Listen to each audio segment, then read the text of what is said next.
da SDP tu prednjači sa na razini cijele Hrvatske 8,7%, znači prva stranka. U Saboru smo jedina stranka koja ima mlade predstavnice. Na primjer, u gradskim vijećima... To su Marija Lugarić. Čini mi se da je Marija Lugarić, pošto je Jelena Pavičić-Vukičević napunila nedavno 30 godina. Imali smo prvu saborsku zastupnicu koja je bila Sanja Kapetanović. Znači, to je bio totalni bum. U gradskoj skupštini mi imamo 4 ili 5 mladi koji su mlađi od 30 godina. Ja sam sa 22 godine ušla u skupštinu grada i evo me, već sam u drugom mandatu. To znači da sam nešto i radila, da nisam... Kaže se kao mladi čovjek treba opravdati povjerenja. Čujte, i stariji čovjek treba opravdati povjerenje, pa vidimo da neko sjedi po 2-3 mandata, tipa ništa nije rekao. Evo, najviše možda imamo mladih ljudi u gradskim vijećima, upravo u gradskim skupštinama, znači u predstavničkim tijelima, jer smatramo politika nije unificirana, niti je glasačko tijelo unificirano i jedno. Mislim da treba imati mladi ljudi koji su poveznica sa mladim ljudima, znači da se bore za iste ciljeve. Mislim da tu SDP stvarno može biti ponosan na sebe, pogotovo zato što mi imamo i kvote isto tako za žene. Znači jedina stranka koja ima zaštitni mehanizam da bi žene mogle biti u strukturama vlasti. 40% je... Tako je. Znači to je nešto što... To su posebne mjere što možemo vidjeti u Zakonu o ravnopravnosti spolova. Mislim da tu SDP dosta puno polaže, jer mi smo ipak socijaldemokratska stranka, vučemo jednu dugu evropsku tradiciju. Mislim da... Liberali su tu negdje na tom. Ali da vas pitam, Dario, što vi mislite recimo onda o tim kvotama za mlade, na primjer, kada dođu izbori, onda imamo netko kreira državne liste.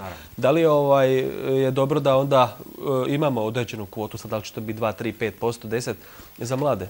Sigurno da je. Ja bih isto kao ovdje stav HSLS-a, nedavno je bio intervju sa gospođom Marlišić gdje ona upravo rekla, a ja to mogu potvrditi, da u stranci postoji jedna generacija 28-29 godišnjaka koji marljivo rade unutar stranke i mogu vam reći da su na vrlo važnim pozicijama. Članovi su najvažnijih tijela stranke. Imamo čak nekoliko u predsjedništvu, imamo u središnjem vijeću, nadzornom odboru, središnjem vijeću. Mladi, nažalost, mi nemamo takvu kvotu kao što ima SDP, što se tiče mjesta. Imate vremena da i to radi. Međutim, HSLS je stranka koja konstantno napreduje. Mi smo, ajmo reći, prava stranka centra, liberalna stranka koja je u Europi, znate da je dio svakog parlamentarnog sustava. Isto tako, mi svakog dana napredujemo, doduše nešto sporije, ali stalna tendencija rasta, to je najbitnije. I vjerujem da je, koliko znam, stav stranke da se isto tako mladi, na kraju krajeva to je i dokazano, ovim što sam sad rekao o količini tih 29-godišnjaka koji će jednostavno vrlo brzo isplivati na hrvatsku političku scenu. Da li osjećate nekakvu sinergiju ili kompatibilnost, da tako kažem, sa starim kolegama? Vi imate taj nekakav polet, entuzijazam, mladi su kreativni, tako. Opet ovi stari lisci, oni su iskusni, mudri. Pa najbolje je kada kaže se da će mladi napredovati u politici točno onoliko koliko im stariji kolege i kolegice daju prostora i mjesta. Ja sam na savršen način mogla funkcionirati sa starijom kolegicom, sa starijim kolegom, pogotovo ako bi se našli oko neke zajedničke stvari bitne. Isto tako mogu reći da na isto tako nekakav drugačiji način sam mogla i loše funkcionirati sa mladom kolegicom ili kolegom. Isto kao i sa starim. Znači, pitanje je tu i osobe, nekakvi osobni preferenciji, znači suradnje na nekakvim zajedničkim projektima, isto tako i otvorenosti. Naravno, stariji kolega da vam prepuste taj neki prostor politički. Mislim, problem je u politici, kaže kolega, ima nas puno u tijelima stranke. Ima i nas puno. Nas ima puno u glavnom odboru, a u izvršnom odboru su dijelom mlađi ljudi. Međutim, stvar je toga da mladi ljudi na političkoj sceni nisu prepoznatljivi, nisu zanimljivi pretjerano u medijima. Naravno da... Zašto je to tako isto? Što mislite? Zašto nismo zanimljivi medijima? Ja bih rekao da je tu više staro zastupljeno da ipak... ajmo reći, prolazi ono što je možda negativno, ono što je javnosti više zanimljivije. Mi smo ipak hajmo reći to tako, malo dosadniji, ako bi se tako moglo slobodno izraziti. Ne, medije ne zanimaju pozitivne. Relativno ih ne zanimaju pozitivne stvari, samo skandali i tako dalje. Mladi ljudi tome još uvijek nisu ne teže takvim stvarima i nisu. Doduše uvijek ima iznimaka, ali generalno gledajući mladi ljudi su uvijek nekako povučeni, nekako samozatajni i ne dolazi to više do izražaja. Znači ta neka negativnost kojom bi možda neki skandali i tako dalje. Uvijek ima iznimaka, ali... Da, skandal majstora. Da.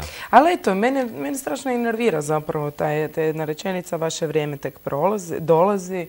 Mislim, načekat ću se do tada. Mislim, život, ono što se kaže, mladi su naša budućnost. Mladi uopće nisu naša budućnost, oni su naša sadašnjost. Mi smo tu i sada se moramo baviti jedni sa drugima. Kao čekaj, vrijeme će ti doći, doći u 40. i 50. onda će me opet smatrati, gle, ova starija političarka, Bog zna šta je sve tu prošla. Mislim da se mladima treba dati šansa. Jel, inače kažu kao mladi po vrijednosnom sustavu se nekako skloni tim nekakvim, ajmo reći, liberalnim stavovima. Ovo što je spominjala istospolne zajednice ili tako lake droge ili ne znam što, sve ove neke ovako teme i prostitucije i tako. Pa sad kada stranka kreira nekakvu svoju politiku, dobro, vi ste naravno po socijaldemokrati, liberali, demokršćani, pravaši i tako dalje i svi imaju nekakve svoje vrijednosne sustave, ali mogu li recimo mladi onda utjecati da malo ti stavovi stranke prevagnu na tu neku... Da omekšaju možda. Ili jeste li imali kad priliku osjećaj da kada razgovarate sa starijim kolegama da zapravo imate osjećaj da vi njih nečemu učite? Recimo od megatrendova 90. godina kad se internet pojavio, interesantno da su onda zapravo mladi bili ti koji su učili starije kako se zapravo služiti internetom i kompjuterima i tako dalje. Pa da li imate taj neki dojam nekad onako da joj, neugodno mi je, sad ću ja njemu starijem tu nešto pametovati, ali ga jednostavno moram upoznati s nečim što čovjek naprosto, dok je on bio mlad, nije se mogao time upoznati i nešto naučiti. Pa možda imate tu pravo, baš to je na kraju krajeva je to onda ispada neka neugodna situacija, ali nađe se nešto. Međutim, isto tako se većinom stvari nađe da praktički mi učimo najviše od njih. Ali pravu ste, nekad se zna dogoditi situacija da mi, osobito što se tiče tih informatičkih nekih novih trendova i tako dalje, da smo mi tu malo možda ipak upućeni što se tog dijela tiče. Ali stvarno primijetio sam da se stari političari izrazito trude da naučite neke osnove. Evo sada da vidimo. Halo, dobar večer. Dobar večer. Čujemo li se sa Martinom Stažnik? Da, dobar večer. Dobar večer. Zapravo, ako nam možete dati u režiji malo tona, mi ništa ne čujemo. Dakle, Martina Stažnik je predsjednica Udruge za građansko obrazovanje i društveni razvoj DIM. Večeras, govorimo o mladima. Martina, možete nam reći kako da definiramo mlade? Tko su to? Je li to 25, 30, 50 godina? Mladi u Republici Hrvatskoj su definirani prema nacionalnom programu djelovanja za mlade od 18 do 29 godina života. Što se malo razlikuje od europskih trendova jer se tamo mladi smatruju negdje do 24.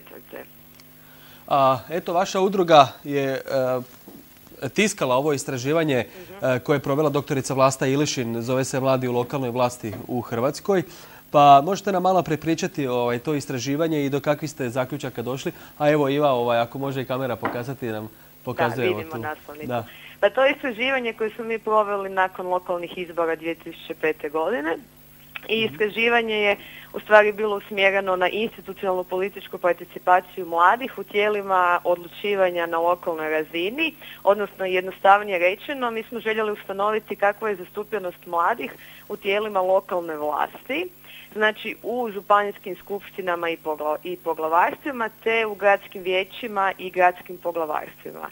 S time da smo u stvari kao uzorak uzeli sve, znači 21 županiju u Hrvatskoj u kojoj ulazi i grad Zagreb koji ima status županije i 123 grada u Hrvatskoj.